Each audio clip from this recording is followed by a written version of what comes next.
ଲଗାଣ ବର୍ଷାରେ ସିନାପାଲି ଅଞ୍ଚଳରେ ଜନଜୀବନ ଏକ ପ୍ରକାର ଅସ୍ତବ୍ୟସ୍ତ ହୋଇପଡ଼ିଛି। ଦୀର୍ଘ ସମୟ ଧରି ଲାଗି ରହିଥିବା ବର୍ଷା ଯୋଗୁଁ ଅଞ୍ଚଳରେ ଉଦନ୍ତୀ ନଦୀରେ ପ୍ରବଳ ବନ୍ୟା ଦେଖାଦେଇଛି।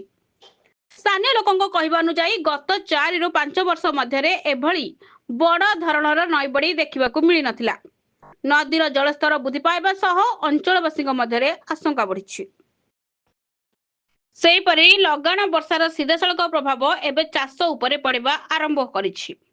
ବିଭିନ୍ନ ଅଞ୍ଚଳରେ ଚାଷ ଜମିରେ ବର୍ଷା ଜଳ ଜମି ରହିଥିବାରୁ ଶହ ଶହ ଏକର ଧାନ ଫସଲ କ୍ଷତିଗ୍ରସ୍ତ ହେବାର ଆଶଙ୍କା ରହିଛି। ଚାଷ ଜମିରୁ ପାଣି ନିଷ୍କାସନ ନହେଲେ ଆଗାମୀ ଦିନରେ ଫସଲରେ ବ୍ୟାପକ କ୍ଷୟକ୍ଷତି ହୋଇପାରେ ବୋଲି ଚାଷୀମାନେ ଚିନ୍ତା ପ୍ରକାଶ କରିଛନ୍ତି। ଅନ୍ୟପକ୍ଷରେ ଲଗାଣ ବର୍ଷା ଯୋଗୁଁ ସିନାପାଲି ଅଞ୍ଚଳର ଦୋକାନ ବଜାର ମଧ୍ୟ ପ୍ରାୟତଃ ଠପ୍ ହୋଇଯାଇଥିଲା। ରାସ୍ତାଘାଟରେ ଲୋକଙ୍କ ଚଳପ୍ରଚଳ କମିଯାଇଥିବା ବେଳେ ବର୍ଷା ଯୋଗୁଁ ସାଧାରଣ ଜୀବନଯାତ୍ରା ପ୍ରଭାବିତ ହୋଇଥିଲା। ଅଞ୍ଚଳର ବିଭିନ୍ନ ସ୍ଥାନରେ ଗଛ ଉପୁଡ଼ି ରାସ୍ତା ଉପରେ ପଡ଼ିବାରୁ କିଛି ସମୟ ପାଇଁ ଯାତାୟାତ ବାଧାପ୍ରାପ୍ତ ହୋଇଥିଲା। ସେହିପରି କେତେକ ସ୍ଥାନରେ ପୋଲ ଉପରେ ବର୍ଷା ଜଳ ଉଛୁଳି ବହିବାରୁ ଯାତାୟାତ ଏକ ପ୍ରକାର ଠପ୍ ହୋଇଯାଇଥିଲା।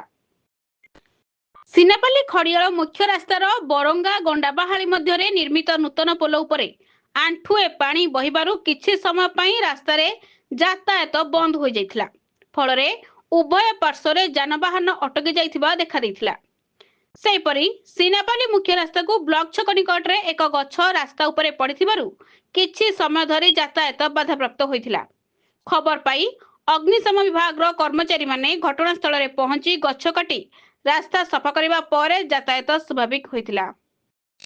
ଏପଟେ ଦୀର୍ଘ ବର୍ଷ ପରେ ଉଦନ୍ତୀ ନଦୀରେ ଏଭଳି ପ୍ରବଳ ବନ୍ୟା ଦେଖାଦେଇଥିବାରୁ ନଦୀର ଦୃଶ୍ୟ ଦେଖିବାକୁ ଲୋକଙ୍କ ମଧ୍ୟରେ ଉତ୍ସୁକତା ମଧ୍ୟ ବଢ଼ିଥିଲା। ଯୁଗେନପଦର ସେତୁ ଓ ବରଙ୍ଗା ଧୋବା ସେତୁ ନିକଟରେ ନଦୀବନ୍ଧ ଦେଖିବାକୁ ଲୋକଙ୍କ ଭିଡ଼ ଜମିଥିଲା। ଅନେକ ଲୋକ ନଦୀର ପ୍ରବଳ ସ୍ରୋତକୁ ମୋବାଇଲରେ କଏଦ କରିବା ସହ ସେଲ୍ଫି ନେଉଥିବା ମଧ୍ୟ ଦେଖିବାକୁ ମିଳିଥିଲା। ତେବେ ପ୍ରବଳ ବନ୍ୟା ସମୟରେ ନଦୀ ଓ ପୋଲ ନିକଟକୁ ଯାଇ ସେଲ୍ଫି ନେବା ଅତ୍ୟନ୍ତ ବିପଜ୍ଜନକ ହୋଇଥିବାରୁ ଏଥିରୁ ନିବୃତ୍ତ ରହିବାକୁ ସଚେତନ ଲୋକେ ପରାମର୍ଶ ଦେଇଛନ୍ତି। ଲଗାଣ ବର୍ଷା ଓ ନଈବଢ଼ିର ପରିସ୍ଥିତି ଉପରେ ପ୍ରଶାସନ ନଜର ରଖିବା ସହ ଚାଷ ଜମିର କ୍ଷୟକ୍ଷତି ଆକଳନ କରି ଚାଷୀକୁ ଆବଶ୍ୟକ ସହାୟତା ଯୋଗାଇ ଦେବାକୁ ଅଞ୍ଚଳବାସୀ ଦାବି କରିଛନ୍ତି। ନୂଆପଡ଼ା ଜିଲ୍ଲାରୁ ପରମେଶ୍ୱର ମେହେରଙ୍କ ରିପୋର୍ଟ, ସଠିକ୍ ନ୍ୟୁଜ୍।